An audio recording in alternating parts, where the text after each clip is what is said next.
Hi everyone! It's Miss Amanda from Livingston Public Library, and I'm here sharing with you a story time. Before we begin, let's get rid of our wiggles. Wiggle fingers, wiggle so, wiggle high, and wiggle low.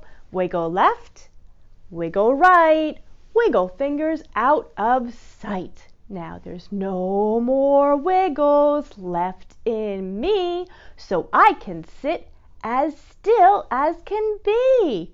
Great job! Our first story is called The Animals Would Not Sleep, written by Sarah Levine, illustrated by Marta Alvarez. Begins. The animals were making a ruckus. It's getting close to bedtime, Marco's mom said. Time to put away your toys. You mean time to sort the animals, Marco said. That's what a scientist would do. Marco made signs for his baskets. Flying animals, swimming animals, animals that move on land. He put each animal where it belonged. But the animals would not go to sleep. Fly, fly, said the flamingo. Swim, swim, said the fish. Slither, said the snake. Leap, said the frog. Crawl, crawl, said the other animals. They egged one another on until not one remained in its container. Perhaps they just weren't tired enough yet. Marco gave them a little more time to get their wild out. Marco, called his mom, almost ready? Almost, Marco called back. Marco studied his menagerie, as a good scientist would. Maybe the animals would have better behavior if they were organized differently. He made new signs, mostly brown, black and white, colors of the rainbow, and tucked the animals into their appropriate baskets. But Zebra was upset. While he didn't mind sleeping next to Stingray and King Snake, he missed his friend Giraffe. He started to cry. Marco felt terrible. You're probably just overtired now. That's why it seems like such a big deal, he told Zebra. He dumped all the animals out. Maybe he should group them by size. So, medium-sized zebra and medium-sized giraffe could be together. It was hard to fit the large ones into their basket, but Marco squeezed them all in. Oh, look, he has one basket marked small, one basket marked medium, and one marked large. He started to put his pajamas on, but he didn't get far. A terrible sound was coming from the basket labeled large. Ah! Marco peered inside. I'm smushed, Dinosaur said. My spikes are bent. I'll never fall asleep. Me neither, said Dancing Flamingo. My neck is cramped. It did look uncomfortable. Plus, I miss Rainbow Bear, Dancing Flamingo added. What's going on in here? Marco's mother asked. Are you getting ready for bed? I'm trying, Marco said, but my animals aren't cooperating. Now he heard squeaking and buzzing from the small animal bin. What's going on in there? Marco asked. Baby Mouse wants his mommy, Spotted Dotty explained. Also, it's too cold for us in this big drafty basket, Turtle added. 2 more minutes, Marco's mother called. Marco had to think fast. Being a scientist, he was used to coming up with ideas and thinking outside the box. He dumped the animals back onto the floor. Can't I just sleep in your bed tonight? Whined Birthday Bear. Yellow Bear started crying for no reason at all. Everyone was getting cranky, and time was running out. Marco knew that good scientists care about their animals. Helping them feel safe and cozy was important. He also knew that sorting could still work. He placed the large animals at the foot of his bed, where there was plenty of room to stretch out. He placed the medium-sized animals along the wall, and he placed the small animals behind his pillows, where they would feel snug and warm. He leaped into bed just in time. Everything was quiet and still when his mother came in to say good night. Good night, Mama, Marco said. Sleep tight, Marco, said his mom. Looks like you got everyone sorted and settled in. Yeah, well, that's what a scientist can do. Oh, look, they're all sleeping, snuggled together. The end. Yay! It's time for some counting. What do we have to count? That's right, stars. But how many? Let's count them. 1, 2, 3, 4, 5. 5 shiny stars twinkling in the night. My, oh my, what a beautiful sight. One of the stars found a perfect place to hide. Ooh, behind a cloud. Leaving 4 shiny stars and some clouds outside. 4 shiny stars twinkling in the night. My, oh my, what a beautiful sight. One of the stars found a perfect place to hide. Behind a cloud. Leaving 3 shiny stars and some clouds outside. 3 shiny stars twinkling in the night. My, oh my, what a beautiful sight. One of the stars found a perfect place to hide, right behind the cloud. How many are there? That's right, 2, leaving 2 shiny stars and some clouds outside. 2 shiny stars twinkling in the night. My, oh my, what a beautiful sight. One of the stars found a perfect place to hide. Leaving how many? That's right, 1 shiny star and some clouds outside. 1 lonely star was twinkling in the night. Then all the stars came out to shine so bright. 5 shiny stars twinkling. Good night. Yay! Great counting. Time for another story. This one is called Time for Bed, Old House. Written by Janet Costa Bates. Illustrated by A.G. Ford. Isaac loved the new pajamas he got for his first sleepover at Grandpop's house. He loved laughing and playing with Grandpop, but he didn't love the thought of sleeping far away from home. I'm not sleepy, Isaac said. Then stay awake, Grandpop said, but it's time to put the house to bed. I never heard of putting a house to bed, said Isaac. Well, little buddy, said Grandpop, let me show you and bear how it's done. First, you move kind of quiet and slow. Grandpop took soft, slow steps across the room. Isaac took soft, slow steps behind him. Now let's make it nice and dark and cozy, Grandpop said, and he turned off the light. Click, click, click. What's that noise? Asked Isaac. He reached for Grandpop's hand. That's just Snuffles, Grandpop said. The old dog plodded across the floor, his nails clicking. Isaac gave Snuffles a pat. With Isaac and Snuffles following, Grandpop stepped softly down the hallway. He paused at the light switch and looked at Isaac. Isaac reached up and turned it off. Squeak! Squeak! Squeak! What's that noise? Asked Isaac. Grandpop brought Isaac over to the window and pointed. The wind is blowing your swings back and forth, he said. Isaac could see them moving in the moonlight. Now come on, sport, we're not done yet. Grandpop carefully pulled down the window shades. Looks like the house is closing its eyes to sleep, he said. Creak, creak, creak. What's that noise? Asked Isaac. This old house makes sleepy sounds just like you, Grandpop said. You yawn, you stretch. I bet you even snore. I don't think I snore, said Isaac. Grandpop shrugged. But if you're sleeping, how do you know? He chuckled loudly, then caught himself and put his hand over his mouth. Come on, little pal, Grandpop said softly. They tiptoed up the stairs. When Snuffles yawned a squeaky yawn, Grandpop put his fingers to his lips and whispered, Shh, Snuffles, shh. They went into Mama's old bedroom.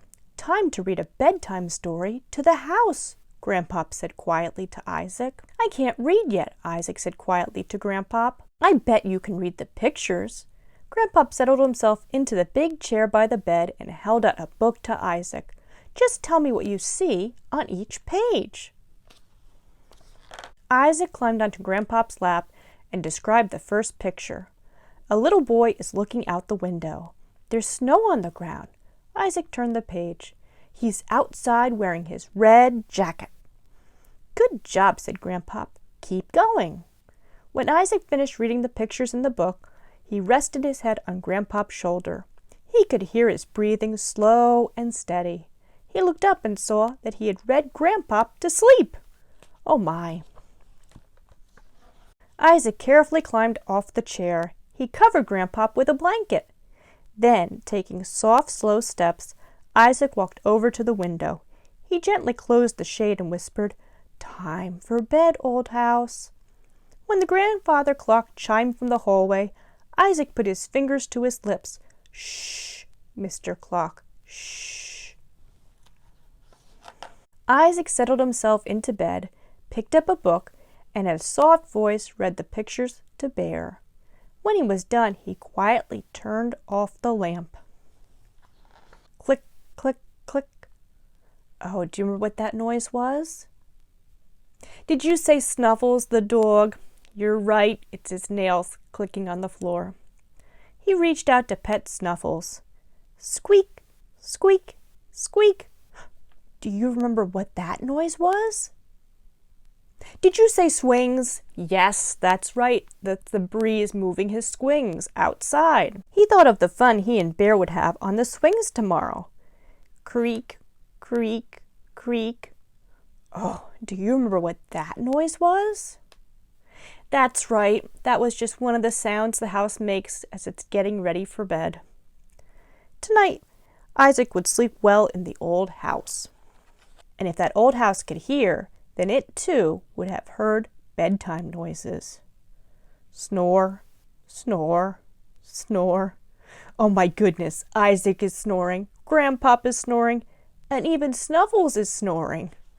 Oh, that's silly. What a great story. The end. Yay!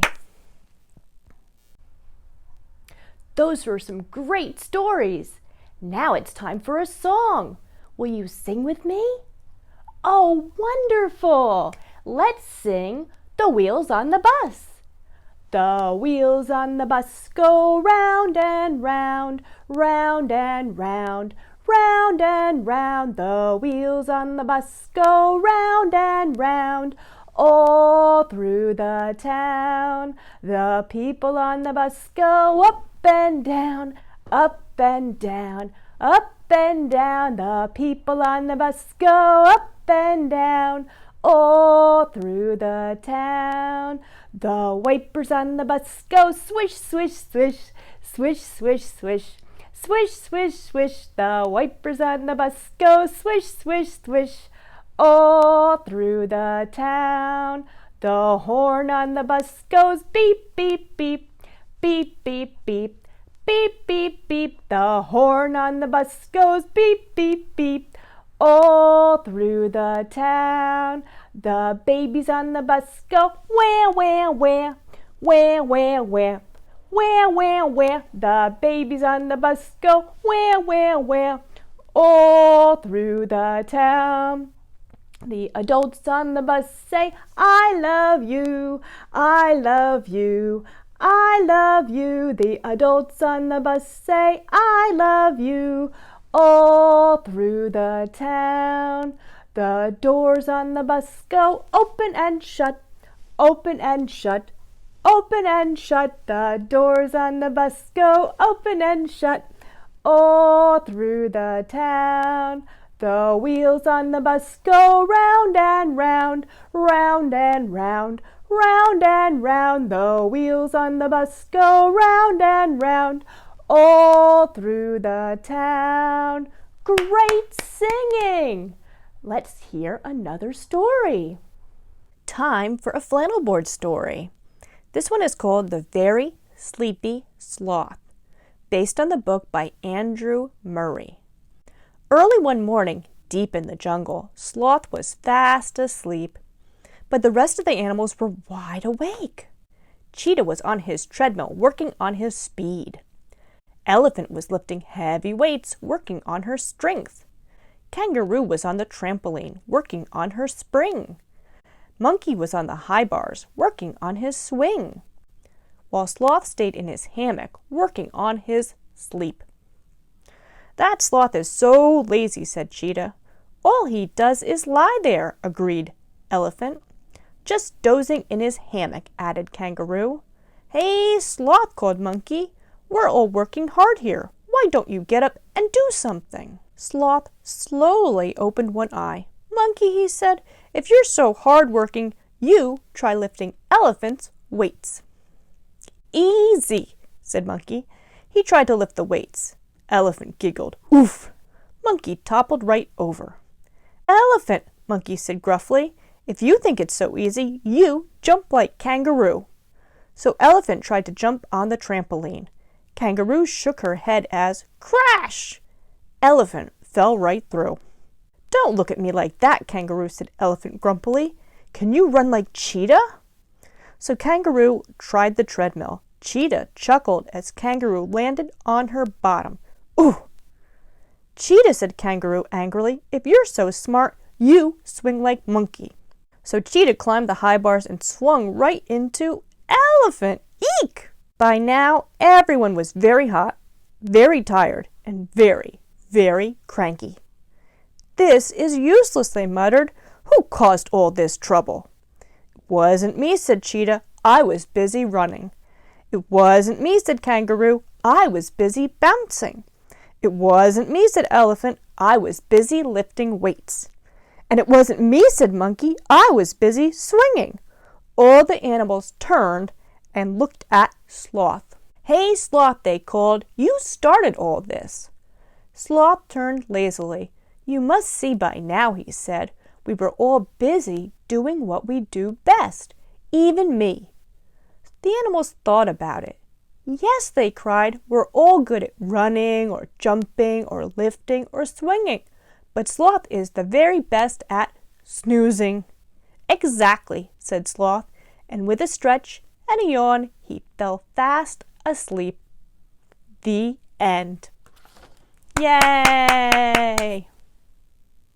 Our last story is the book called You're Safe with Me, written by Chitra Sondar and illustrated by Poonam Mistry. When the moon rose high and the stars twinkled, it was bedtime for baby animals. But that night, when the skies turned dark and the night grew stormy, the little ones couldn't sleep. Mama Elephant was passing by. Hush, she whispered gently, rocking the baby animals in her trunk. You're safe with me. Swish, swish, the trees moved. Ooh, ooh, the wind moaned. The little animals wake up and whimpered. Don't worry about the wind, whispered Mama Elephant.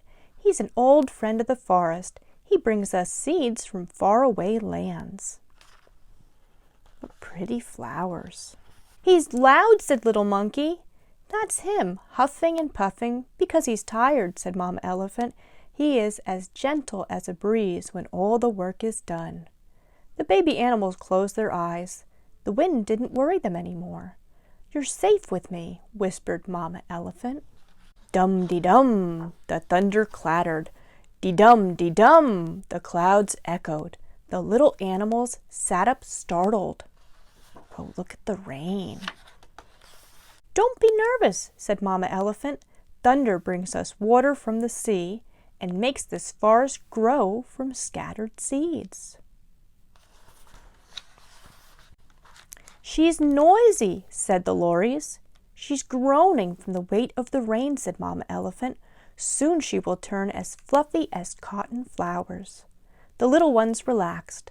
Thunder didn't terrify them anymore. You're safe with me, whispered Mama Elephant. Crack, track, the sky lit up. Flash, snap, the night flickered. The little animals gasped. Oh, what is that? What do you think it is? Oh, that's a good guess. Let's turn the page and find out. Oh, don't be frightened, whispered Mama Elephant. Lightning sparkles in the sky when the clouds collide. Oh, I like that illustration. It's pretty. He's bright, said Tiger Cub. He turns into shiny stars when thunder returns to the sea, said Mama Elephant. The baby animals relaxed in Mama Elephant's hug. Lightning didn't frighten them anymore. You're safe with me, whispered Mama Elephant. Gurgle, gurgle, the river rumbled. Ribbit, ribbit, the frogs croaked. The little ones trembled. Don't mind the river, whispered Mama Elephant. She takes the water from the rain back to the sea, so the sea will never dry up. Is she angry? Asked the little pangolin. That's just her stomach grumbling with hunger, said Mama Elephant. Soon she will eat all the shadows in the forest. When she finishes, it will be morning again. The little animals closed their eyes. The river didn't scare them any more. Slowly the little ones fell asleep as Mama Elephant whispered, "You're safe with me." What a great story. The end. Yay! Those were some wonderful stories. I'm so happy I got to share them with you. Will you sing one more song before we go? You will? Great! How about If You're Happy and You Know It? Are you ready? If you're happy and you know it, clap your hands. If you're happy and you know it, clap your hands. If you're happy and you know it and you really want to show it, if you're happy and you know it, clap your hands. If you're happy and you know it, stomp your feet, stomp, stomp. If you're happy and you know it, stomp your feet, stomp, stomp. If you're happy and you know it and you really want to show it, if you're happy and you know it, stomp your feet, stomp, stomp. If you're happy and you know it, shout hooray, hooray! If you're happy and you know it, shout hooray, hooray! If you're happy and you know it and you really want to show it, if you're happy and you know it, shout hooray, hooray! Yay! Great singing! See you next time!